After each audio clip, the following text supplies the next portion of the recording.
Start with this blog. I didn't plan to start here. I've got a slide presentation, but it's Phil's talk on informal learning that got me thinking about this one. This is one of my co-moderators, Rose Bard, about playing Minecraft versus learning a language through Minecraft. And one of the examples she gives is in her trying to learn Mandarin. So you might ask, well, because I think my talk really is going to be about, it's hard to get at why is Minecraft so useful for students? And well, this is obviously something she's doing as an informal experience. And she talks about how she used the wrong kanji here and there, and she got feedback about it. So anyway, that's something I'm going to refer to it in my presentation. So we'll come to it there. But anyway, that was just one thing that I thought I got from Phil's presentation. Okay, so let's see. Here we go. Can you see my slideshow okay? Yes? No? Feedback, please. Can you hear me? Yes, yes, okay. We can see oh, thank it. you. Thank you. Thank you. Okay, so anyway, by the way, I'm starting a timer here so I can see when it's 30 minutes is gone. Okay, so anyway, we're going to talk about engaging learners and teachers and learners through EVO Minecraft MOOC, because it's about engaging teachers, because what I really do is I sort of more in the training aspect of it, because I'm retired from teaching now, so I don't actually have students. But you can go to learningtogether.net and see, I'll be blogging, I'll put the video online there. It's one of our Learning Together episodes. I think I posted something about Claire's Brim Ing, which was also a Learning Together episode. So that was where that came from. Anyway, let's see. So I just put in the text chat that you can follow the slides. And also I always like to write what I'm doing before I give it. So the slides link to the prose write-up, and the prose write-up links to the slides. So that's in the text chat. You should be able to find that. Before I start, I want to introduce my co-moderators, because I can't actually, I'm the presenter, but there's actually this support behind me.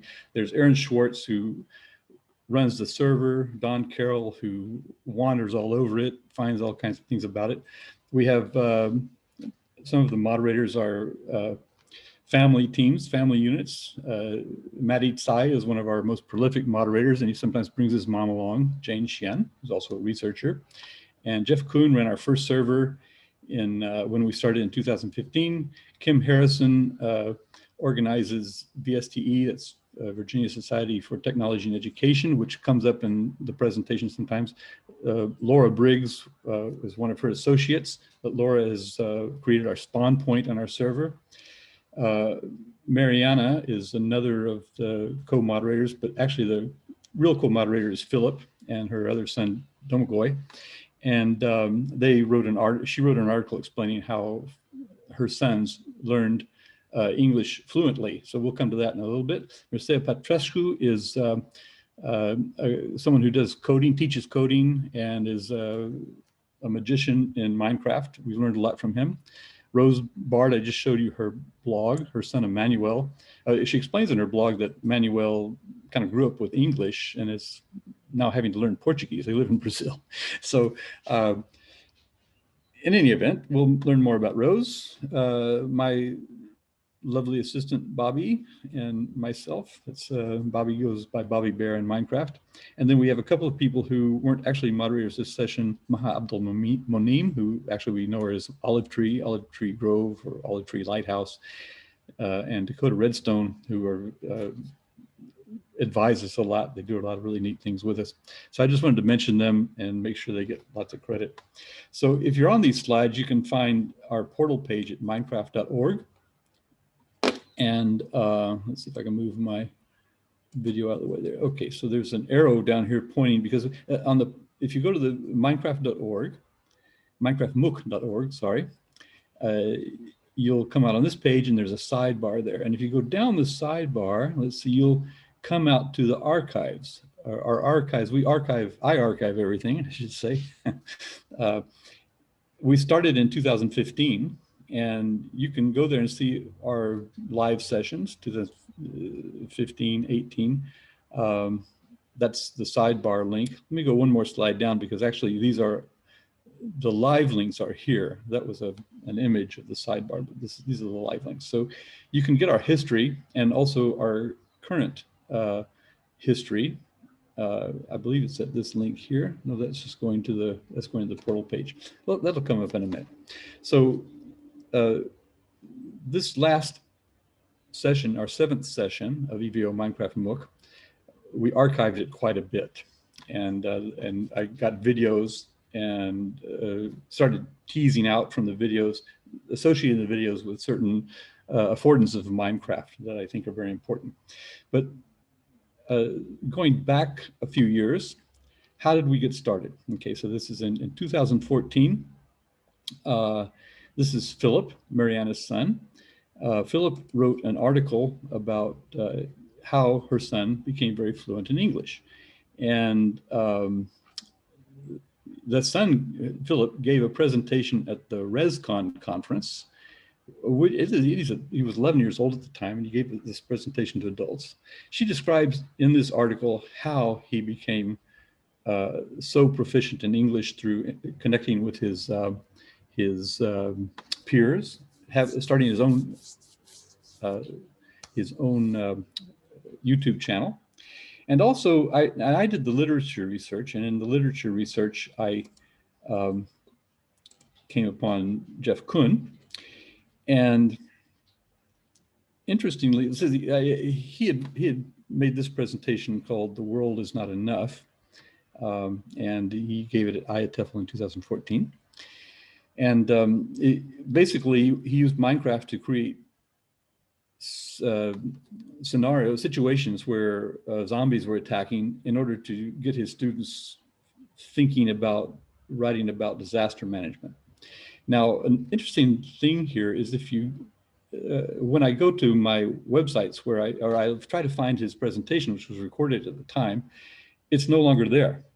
But because I put it on Learning Together, I made an MP3. And so if you click here, you can find the MP3. I think it's the only extant vestige of his presentation that I was able to recover. So it's nice to, keep things in the community. He created the first server in 2015 for EVO Minecraft MOOC, and then after that, his colleague at Ohio University, Aaron Schwartz, took it over. We wrote an article also. Here's the article. Well, actually, I guess you can click on the article yourself, but it's called "Participatory Culture as Professional Development, Preparing Teachers to Use Minecraft in the Classroom." And in the article, we said that why did we make Minecraft MOOC? It's a space for teachers to explore the multiplayer game Minecraft as a virtual world for learning, and learn how to adapt what we learn in their classrooms.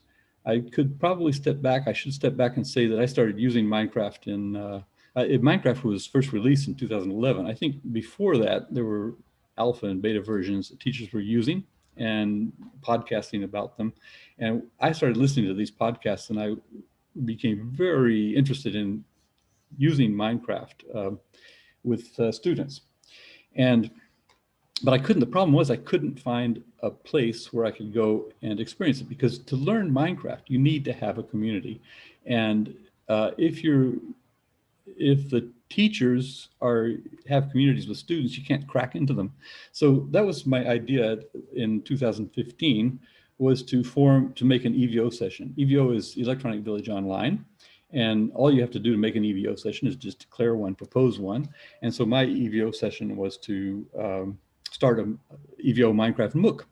And I got people like Aaron and Jeff and Mariana and her children to come and teach me really, how to play Minecraft. So that's how I cracked into Minecraft. And 7 years later, I'm starting to figure it out. That's an exaggeration, actually. So anyhow, if you want to find the videos that we created just this time around, you can go to our live events page, and you can see there's quite a number of videos here. This is a table of contents to them. So I try to archive things I made a presentation at the TESOL conferences that's just finished, the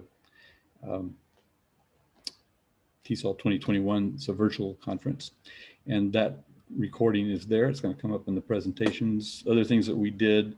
This is Mircea dragging his horse around. There's his horse. Okay, so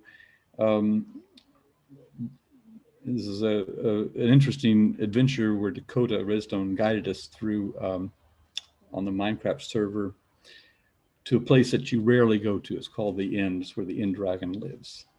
To get there, you really have to be part of a community. So that's what I'm going to do. Going back to that long presentation I made for the EVO Minecraft MOOC. It's interesting to listen to, I think. There's a 10-minute version that had to be submitted to Flipgrid. You could only get 10 minutes in Flipgrid. So to make the 10-minute version, I had to make a long version where I just kind of rattle on for 20 minutes and then cut down to the 10-minute version. I made a wiki for it, and that's here. So at the wiki, I have some show notes showing how, what I did is I extracted from that live events page lots of videos and then queued them at certain spots. Like, for example, this one is queued. This one I used up to here, and this one was about taming cats.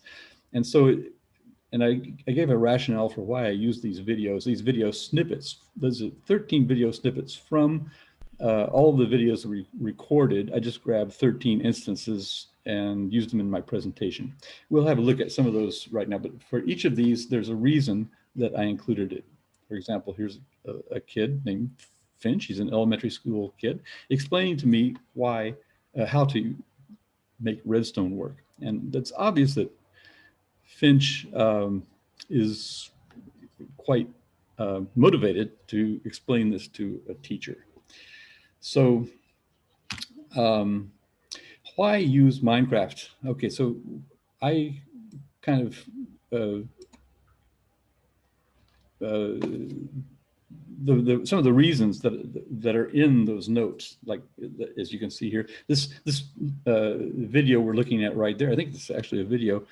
It's about using maps to find buried treasure, and to do that, you have to learn. You have to learn a bit about map. Or it's critical thinking skills, and applying actually science, CLIL, things like that. Okay, so it's very creative. What are the affordances of Minecraft? It's creative. Everyone is a builder in Minecraft. So when you go into Minecraft, you can start making things and you can change your world. Whereas, like, if you go to Second Life, you're more a passive.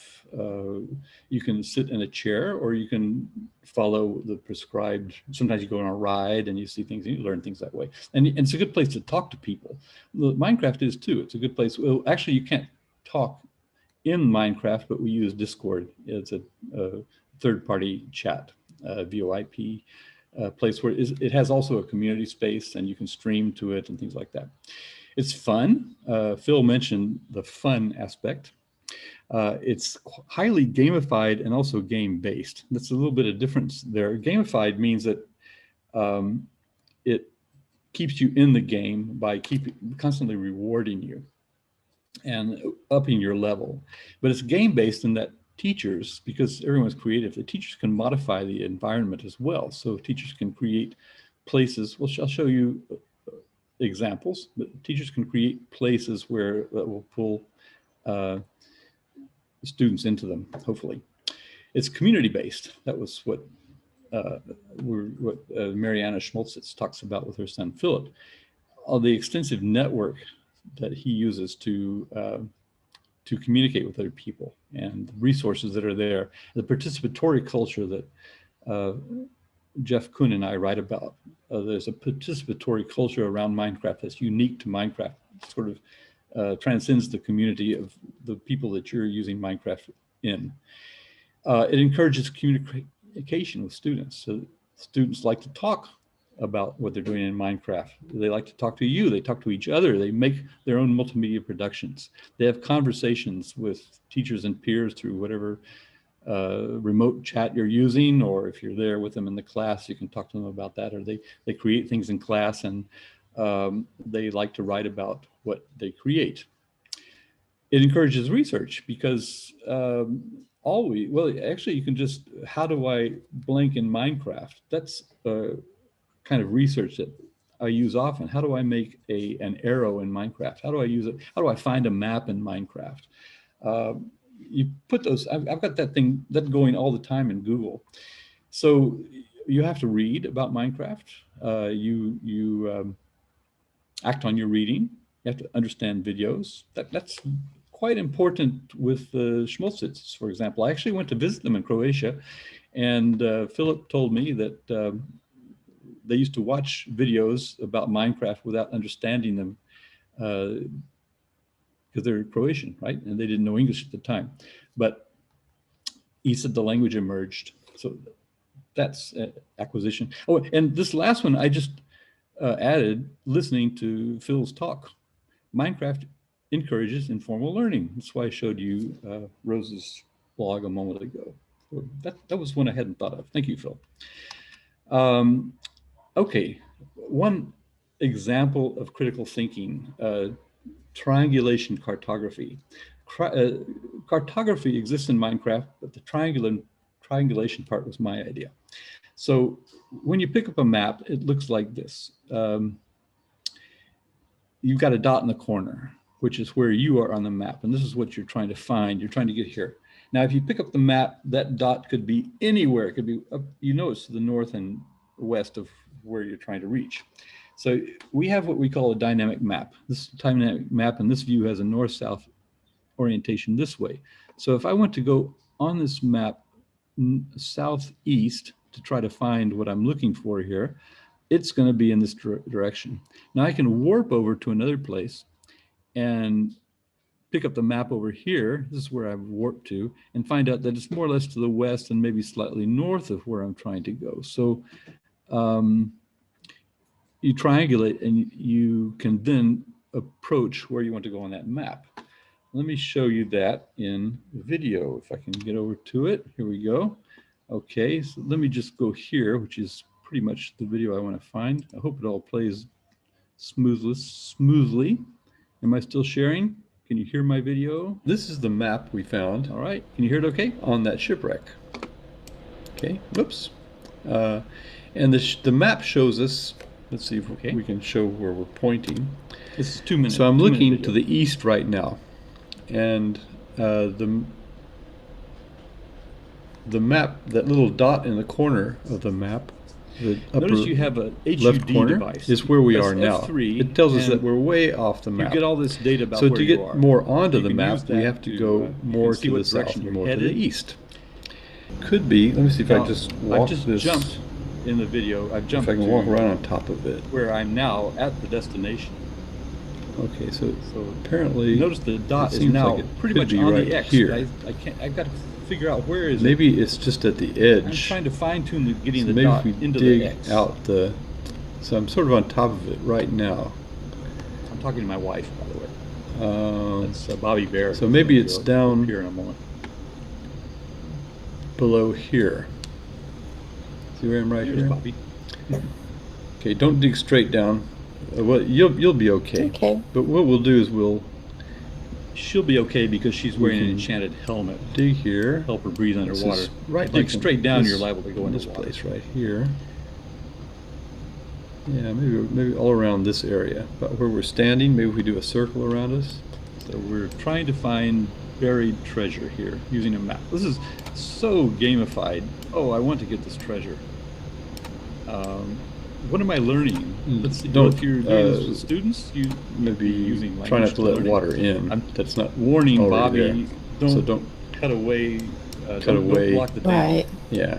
Because the water is gonna get flood in if we're not careful. So let's see how far down we can go. Oh, look at that. We found it. Look at that. Wait. Cool. See that? There it is. Yay. Yay, we found it. All right. Okay, shall we open? Let's open.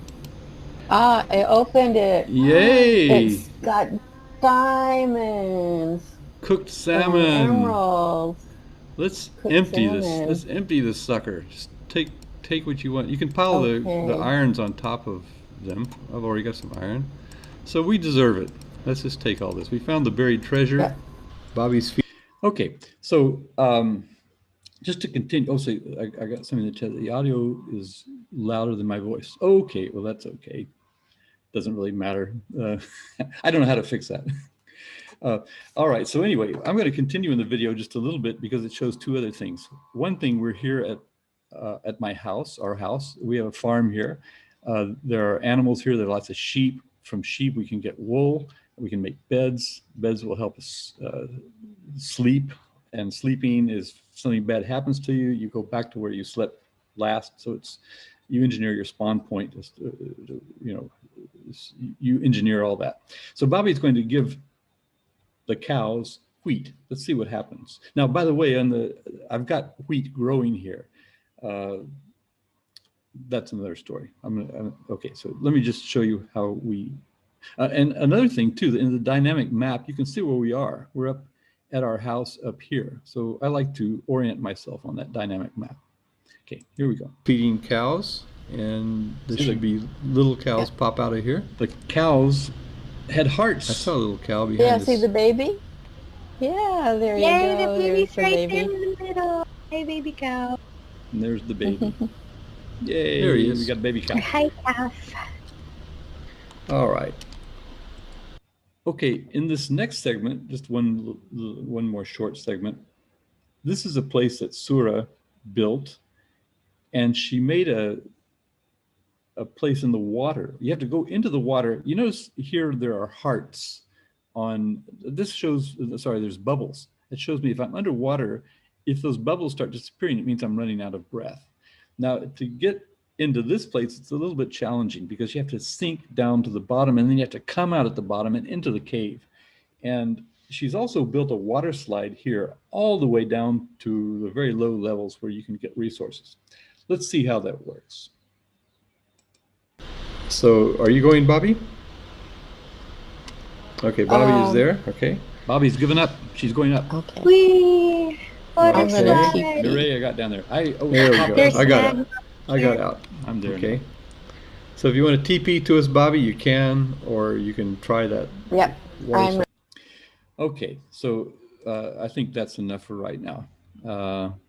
There is a, okay, yes, okay. I was just checking the text chat if there's anything. All right, so back to my presentation. Let's see if I can get over to it. Oh, hi, everyone. sorry, I'm Vance. I can't get off of the slide. Oh, there we go. Okay, so Sura, who made that water slide, also just some other game-based, games-based as opposed to gamified, where teachers control the environment. She made, or she found something called a Mars lander, and on the day that the NASA rover touched down on Mars, she posted this. She invited us all to come and bring our students to this Mars rover and let our students come to Mars and drive the rover around on Mars. So, hey, that's a pretty cool thing to do. So just another example of how a teacher who is able to use the environment, as we are learning in EVO Minecraft MOOC year after year, then that skill can be used to apply it to the students. Okay, so Rose, I showed you her journal a moment ago. It's a really nice read. There's a link to it right there. She also had something she posted on March 9th, I think. It must have been International Women's Day. She had a lesson where you could travel to Pakistan to help Malala rebuild a school. So that's also a world you could enter and you know, use that with your students. More from Rose. Okay, there's something called Mine Academy. She's created something called Mine Academy. You can learn more about it now by clicking on that video. She I'm not going to go into this. However, I'll show you Jane Shen's article on language of using a language study by putting Matty and Emmanuel together in World, and she did a language study about that, the language that students use pegged to Paul Nation's word lists. So you can also read that if you want. I'm going to move on a little bit here. Oh, sorry. Okay, there we go. Oh, this is kind of good though. Let's look at what Finch is doing. Finch is trying to teach me how to use redstone. So let's have a look at this. Speed it up a little bit. And then you can set up, see here how I did? If the repeater connects to another repeater, it'll still work. So if we break this one here and add another repeater, it'll still work. Mm-hmm. So yeah. Basics of redstone, I guess. Right click Sorry, to set up the delay. Ah, okay. So, and now if you set them Went both too far to ahead. There we go. Okay. maximum tick. Oops. Oh no. Which- That's okay. I'll repeat. I'll put the target. But okay, you got a target for me. Okay. I'm just. Oh, I fixed it. Sure. Okay. I'm learning too. I missed Mm-hmm. what I was looking for. You've got it with EV. This is actually what I was trying With to show you. EVO, the redstone doesn't really work, so you've got to make it come around. It has to touch the redstone block directly for it to work. Mm-hmm. Now. Okay. Yes. Okay. So now. And now, shoot the target. All right. Yay! Whoa. Okay. So now then. All right. So that was just he's trying to explain to me enthusiastically how redstone works, which is a complicated thing in Minecraft. Okay. Let's see if I can get over to the next one. No. Oh, there we are. Oops. Stop that. Okay.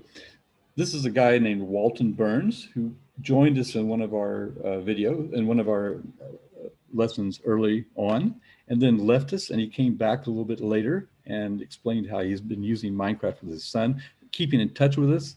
It's just he found this Minecraft Survival Challenge worksheet, which he's using with his son, and he shared that with us. And this is just an example of how lurking is worthwhile. Okay, so now then, this is the last presentation we did in at the TESOL conference. You can play it here, but we went on a virtual tour, and I made a transcript of that tour. It was so interesting, the discussion we had, that let me just show you this transcript of the tour. Okay, so I used the CC captions and downloaded them and stripped out the timestamps and just kept copies and annotated a little bit here. So I highlighted in red things that I thought were worth pointing out. So that's about, we were talking about Laura's rover. Let's see. How does this work? Let's see. The question was, do you need to know about, do we need to know how to use Minecraft? Don Carroll thinks no. You don't have to be the expert. You can get the kids doing their own thing without controlling it. He feels the greatest value of Minecraft, rather than the teacher programming lesson, is to let things happen that the kids are largely controlling. The kids, they're guiding. You're the guide on the side. And I said, kids love to explain what they're doing. I think I just showed that with Finch.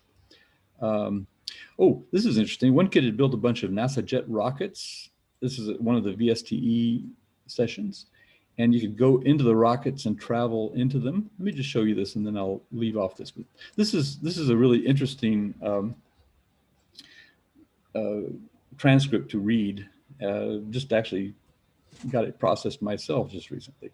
Okay, so there's a video. I think there's a video. I'm not sure if there's a video or not, but anyway, these are the, oh, yeah, no, okay, no, this is a place where kids, this is where the kid built the rockets. So he built, no, it's in their place. Okay, yeah, these are some of the things that the kids built though. Pixel art, town.